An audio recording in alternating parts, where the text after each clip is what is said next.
a long 8 days, 9 days. I have been to 3 countries so far. Currently in Valencia, Spain. Gorgeous, but I have a lot to catch up on. When I first left, I was really struggling with how I'm going to focus my trip and focus my vlog and that kind of thing. Apart from just telling y'all what I've been doing, what kind of niche can I like try and tackle this all by? And if you know me well, I love a bunch of things in this world. Almost first and foremost is food and music and movies.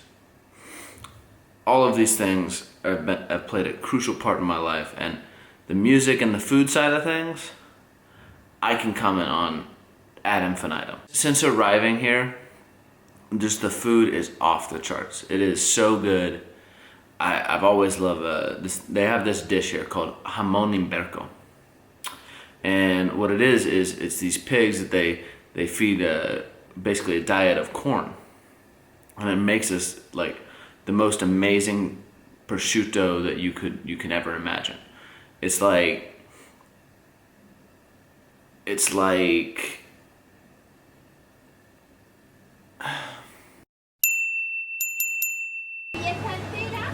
Esto es el médico bellota. Oh, perfecto, gracias. Es muy caro en los Estados Unidos. Aquí también, ¿eh? Sí, pero en Estados Unidos mucho más. más. Sí. Hay mucho aquí, pero es muy raro en los Estados Unidos. Es difícil ver, ¿no? Sí. Es difícil, Sí. Y cuando... ¿Encuentras? Sí, es muy caro. Sí. Wow. I just went to the stall, got some jamón ibérico, and I want to show you what it's all about. Jamón ibérico. The fat in these things is amazing, and they feed these pigs mainly corn, and basically they chop it off, as you could see earlier, from the leg.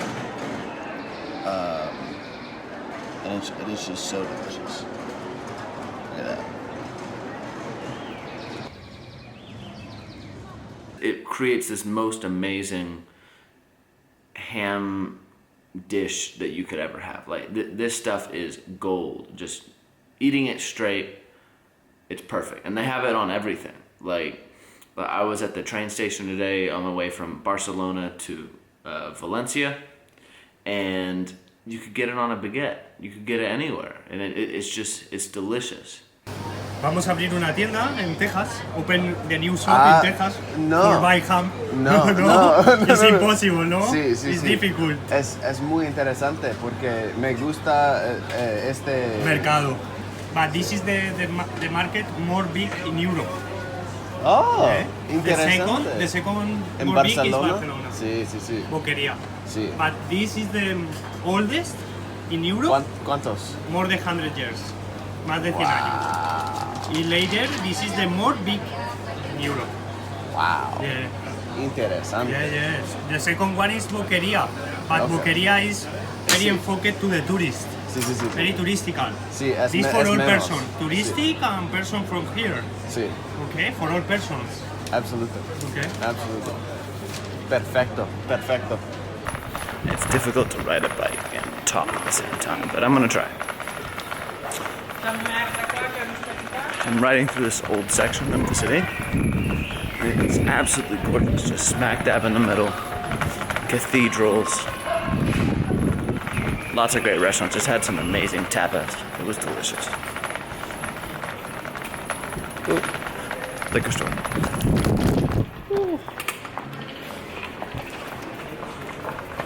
The streets are a little bumpy. I tried to capture some footage from the front of my bike earlier, but I doubt that will work. We'll see.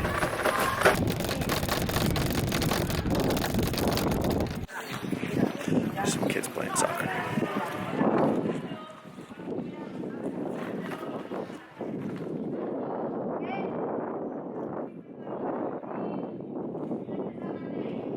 That's just beautiful.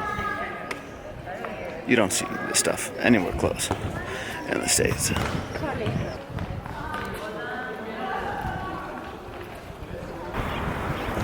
So I just came upon this like greenery area that's in the middle of the city. It's like I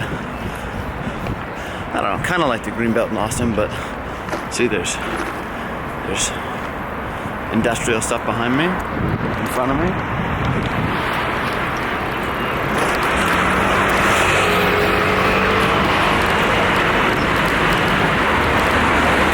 But there's none in the middle. Let's check it out. It's a smooth trail, thankfully. Let's see if I can find a remote area to take the drone off.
So in the States, science museums, you know, kind of dull buildings, but in Valencia, you got this.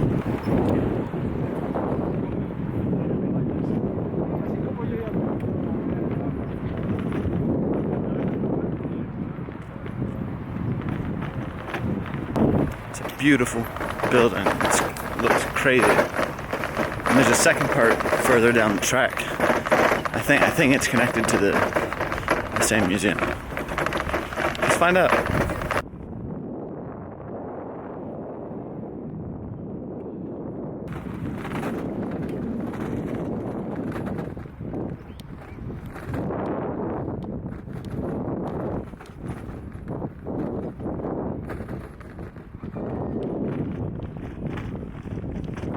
Absolutely stunning.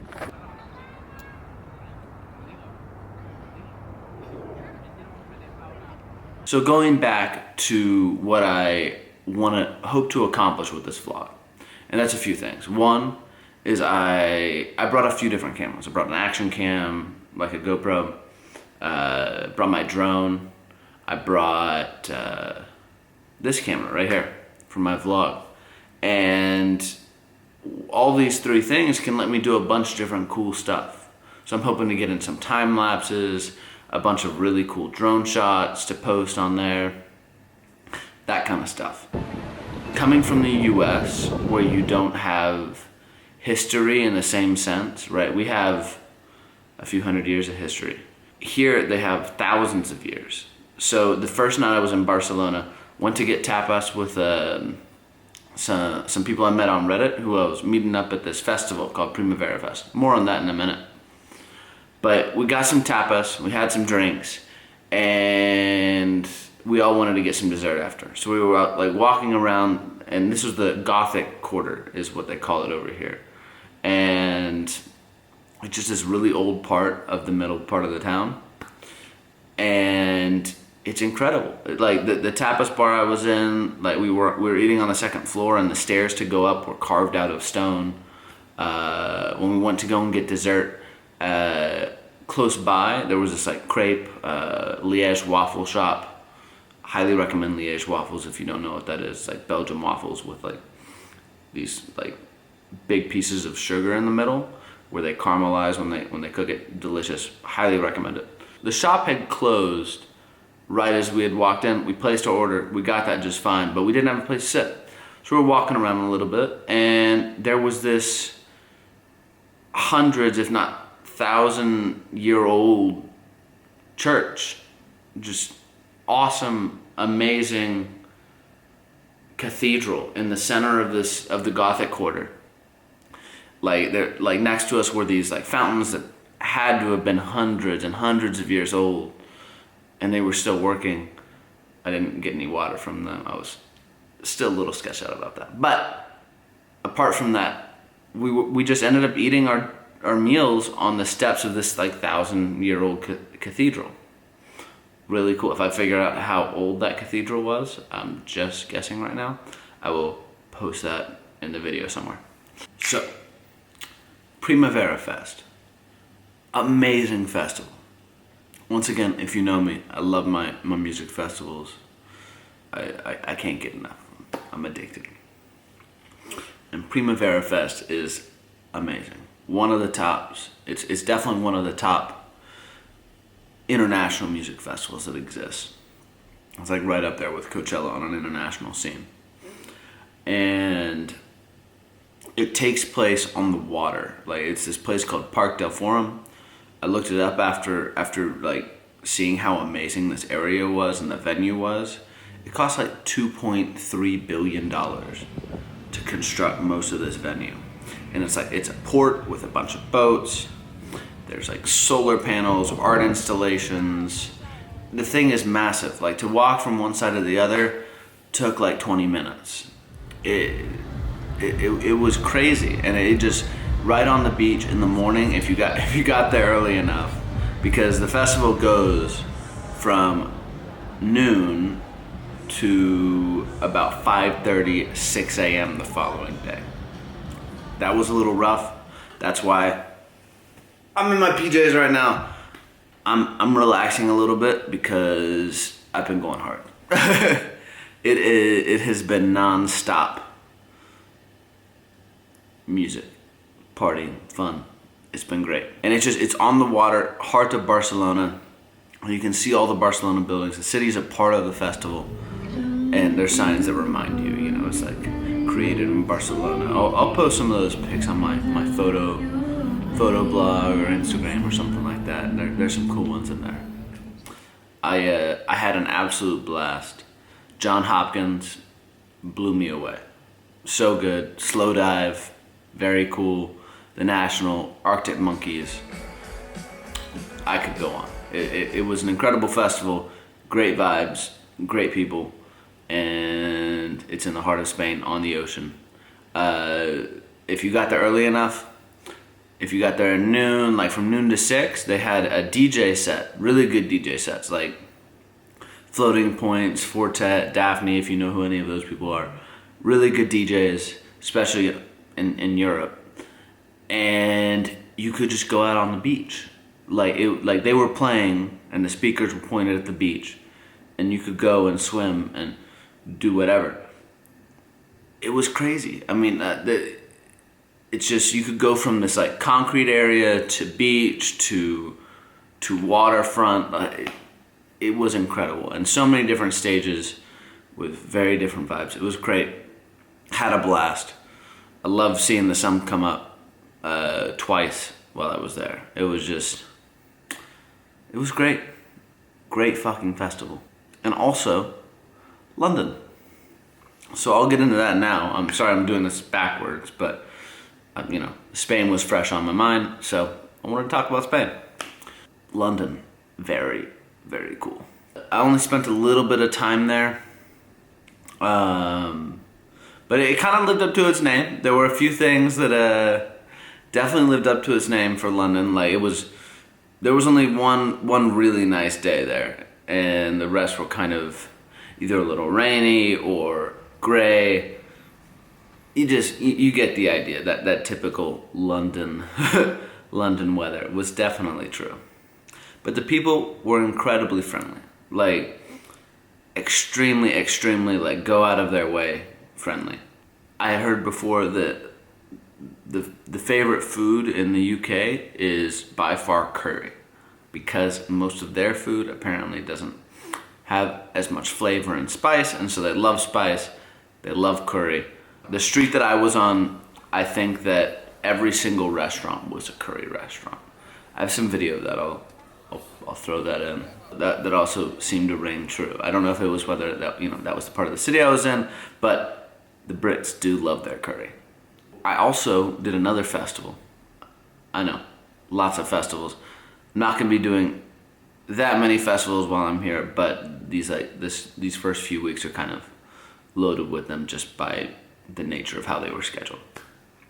But it's really nice because I have met so many people far and wide that they've offered me places to stay, tours in their cities, whether that be Switzerland, France, Belgium, Germany. I mean, all over. I now have a Rolodex of people who I can talk to and can contact when I'm in those areas later in my trip. And it's going to be great because the quickest way to learn a city is by having somebody there who already knows it. It's the quickest shortcut.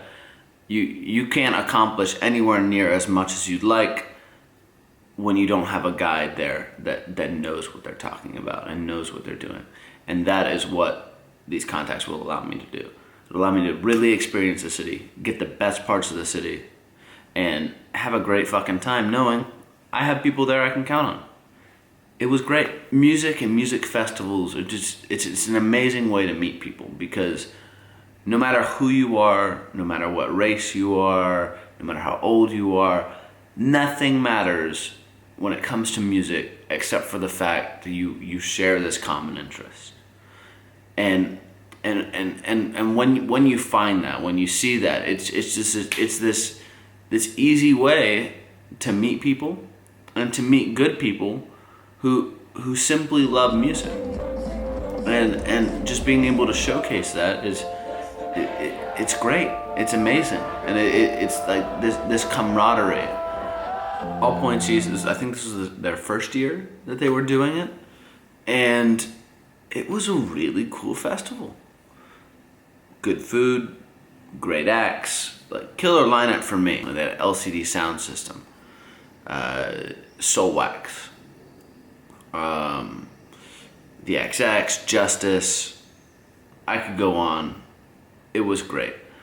Some big highlights though. One of the things, like probably the reason I went to this festival, because it was so close to Primavera. It had something that I love. Despacio. Despacio is this sound system that's created by James Murphy, which is the lead person in LCD Sound System, and the two brothers from Too Many DJs or Soul Wax, the Diwali brothers. I think that's how you pronounce it. And this sound system, it's custom built, 50,000 watts, Macintosh amps, all vinyl system. And there's just nothing like it. Gigantic disco ball in the center, and it's incredible. Like words cannot describe how amazing it is. If you love music and you love to dance, maybe even to some older stuff, whatever, it is the place to be. It is my music nirvana. This was my third time doing it, and I can't wait to do it again. It's like 6 hours every day, non-stop DJing from James Murphy and those two brothers.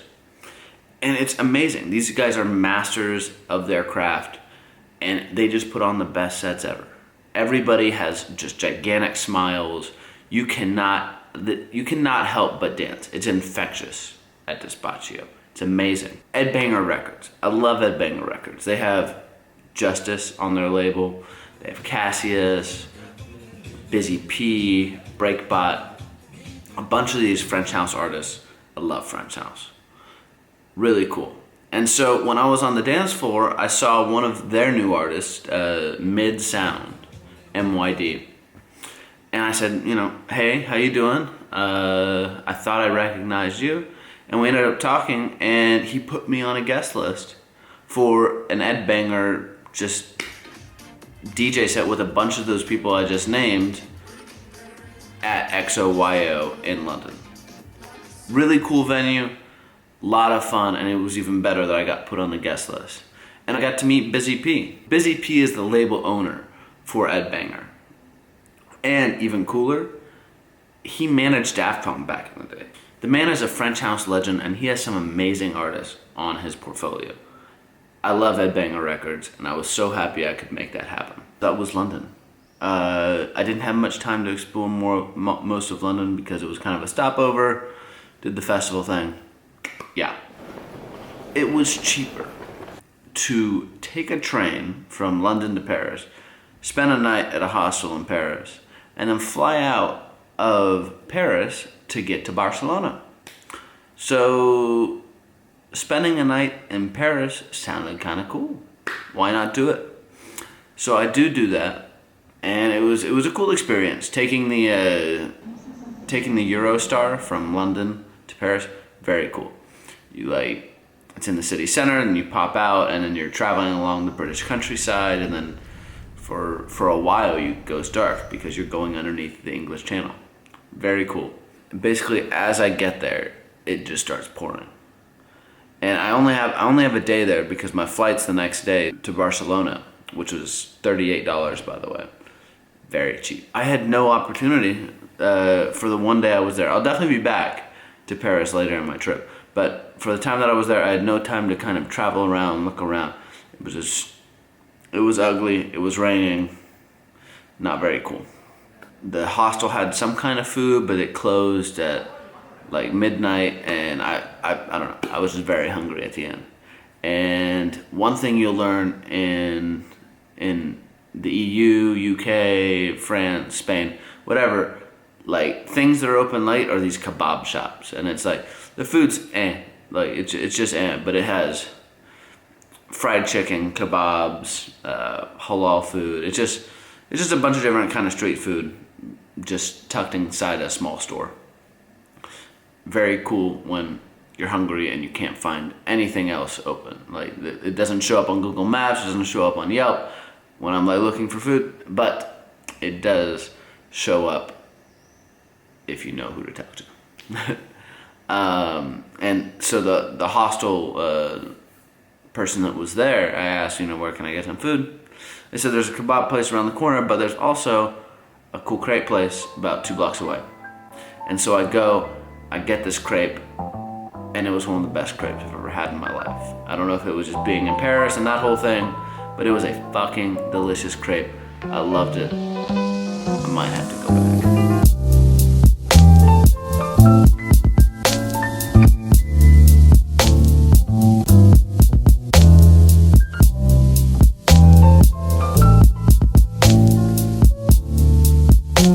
Thank you.